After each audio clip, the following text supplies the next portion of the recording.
अब हम बात करेंगे झारखंड की उस खबर की जिसने पूरे देश में हलचल मचा दी है और अब तक की इतिहास में ये सबसे बड़ी बरामदगी है। हम बात कर रहे हैं कांग्रेस के राज्यसभा सांसद धीरज साहू की, जिनके ऊपर आईटी का छापा पड़ा है और इतनी अकूत दौलत बरामद हुई है जिसे गिनते गिनते आयकर अधिकारियों के भी पसीने छूट जा रहे हैं। बताया जा रहा है कि लगभग 300 करोड़ रुपयों की बरामदगी अब तक हो चुकी है और लगातार चौथे दिन भी छापे की कार्रवाई जारी है। जब्त नोटों को ले जाया जा रहा है और उनकी गिनती की जा रही है। बस मशीनें लगाकर उनकी गिनती की जा रही है और कहीं न कहीं इस पर सियासत भी खूब जमकर हो रही है। बीजेपी पूरे देश भर में आंदोलन कर रही है, वहीं जेएमएम और कांग्रेस बचाव करते नजर आ रहे हैं। और अब ताजा अपडेट यह भी आ रही है कि धीरज साहू के यहां अब कुछ बक्से मिले हैं। बताया जा रहा है कि उनमें गोल्ड है और इस तरह के कयास लगाए जा रहे हैं। ज्यादा जानकारी के लिए इस वक्त हमारे साथ हमारे संवाददाता शाहनवाज जुड़े हुए हैं। शाहनवाज, चौथे दिन की छापेमारी को लेकर क्या कुछ अपडेट सामने आ रहे हैं?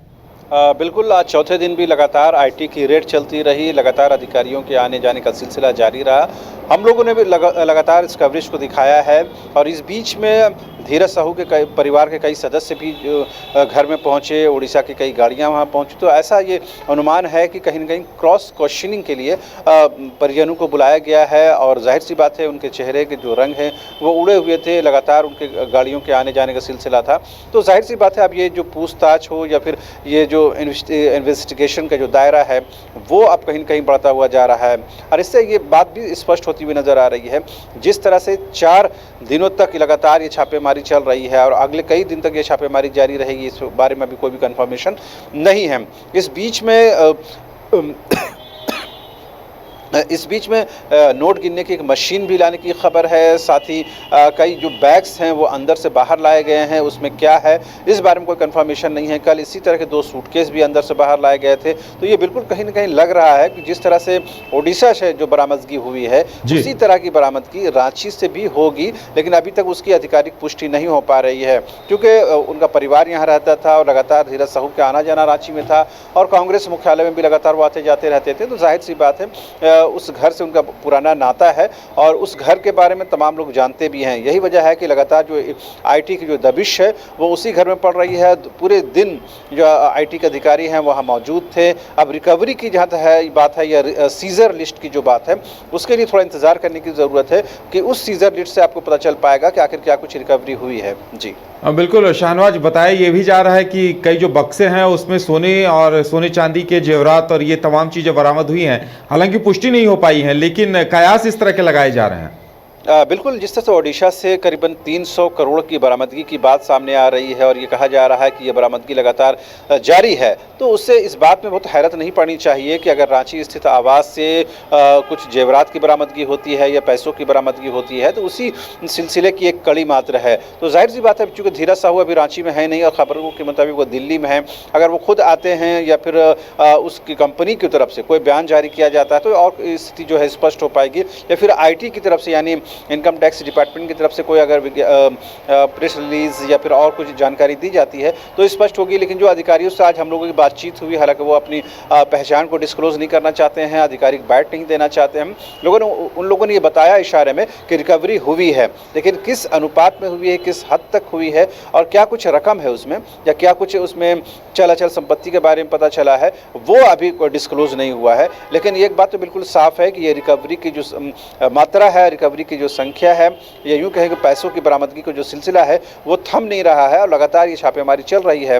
और आज जिस तरह से परिवार के लोगों को बुलाया गया, इससे स्पष्ट है कहीं न कहीं क्रॉस वेरिफिकेशन हो रहा है। जी, और शाहनवाज, अगर पॉलिटिकल रिएक्शंस की बात की जाए तो कांग्रेस अब थोड़ी मौन नजर आ रही है, लेकिन जेएमएम बचाव करती नजर आ रही है। इससे पहले मिथिलेश ठाकुर का बयान काफी वायरल हो रहा था जिसमें वो कह रहे थे कि व्यवसायियों के यहाँ इस तरह की बरामदगी होती रहती है, लेकिन ये याद रखना होगा कि ये देश की सबसे बड़ी बरामदगी है। ऐसे में बीजेपी पूरे देश में आंदोलन कर रही है, तो अब पॉलिटिकल रिएक्शन आज किस तरह का देखने सुनने को मिला? बिल्कुल आपने ये सही कहा कि कांग्रेस अभी कहीं न कहीं बैकफुट में नज़र आ रही है। हालाँकि जिस दिन ये आईटी के रेड या सर्वे जो शुरू हुआ, उस दिन हम लोगों ने राजेश ठाकुर जो प्रदेश कांग्रेस के अध्यक्ष हैं, उनसे बातचीत की और उन्होंने ये बताने की कोशिश की कि केवल नॉन बीजेपी रूलिंग स्टेट को डिस्टर्ब करने की कोशिश है, जैसा आमतौर पर कांग्रेस का स्टैंड रहता है।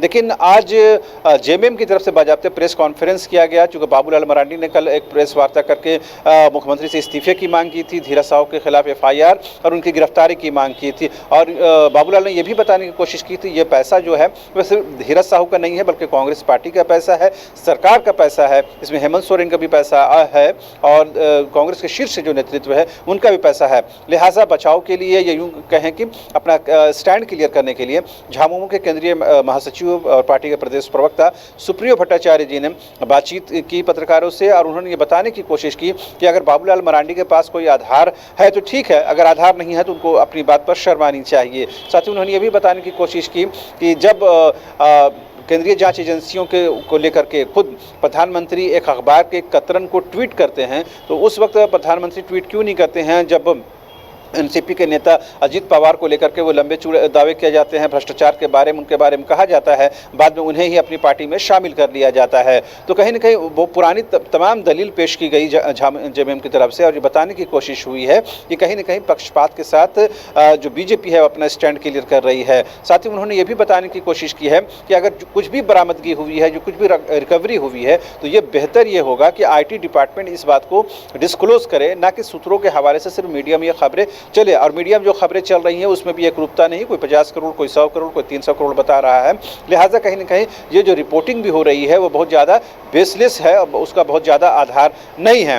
तो इसके जवाब में बीजेपी की तरफ से भी प्रेस रिलीज जारी किया गया है और बताने की कोशिश की गई है कि जेएमएम हो या कांग्रेस हो, कहीं ना कहीं इस पूरे मामले को लेकर के बचाव की मुद्रा में है और बचाने की कोशिश कर रहे हैं। लिहाजा बीजेपी जो प्रमुख विपक्षी पार्टी है बीजेपी की झारखंड की, वो सदन के अंदर और सदन के बाहर इस चीज़ को लेकर के पूरा आंदोलन करेगी और लोगों को जागरूक भी करेगी। तो जाहिर सी बात है, फिलहाल आरोप प्रत्यारोप का दौर चल रहा है, पॉलिटिकली एक दूसरे के सामने है, लेकिन एक बात तो बिल्कुल साफ है, कहीं ना कहीं कांग्रेस बैकफुट में है और जेएमएम कहीं ना कहीं बचाव की मुद्रा में है। जी चलिए शाहनवाज, अब देखने वाली बात यह होगी कि आगे इस पर किस कदर सियासत होती है और वो जनता को कितना प्रभावित कर पाती है। फिलहाल हमारे साथ जुड़ने के लिए, तमाम जानकारी देने के लिए आपका बहुत बहुत धन्यवाद। तो अब सबकी नजरें राज्यसभा सांसद धीरज साहू के मसले पर टिकी हुई है कि आखिर जो सीजर लिस्ट जारी होगी उसमें इनकम टैक्स की तरफ से क्या कुछ ब्यौरा दिया जाता है और आगे इस पर राजनीति क्या कुछ होती है, यह भी देखना दिलचस्प होगा। फिलहाल हमारे साथ इतना ही, हमें दीजिए इजाजत और आप देखते रहिए न्यूज़ बाइस्कोप। नमस्कार। ताजा तरीन खबरों के लिए देखिए न्यूज़ बाइस्कोप।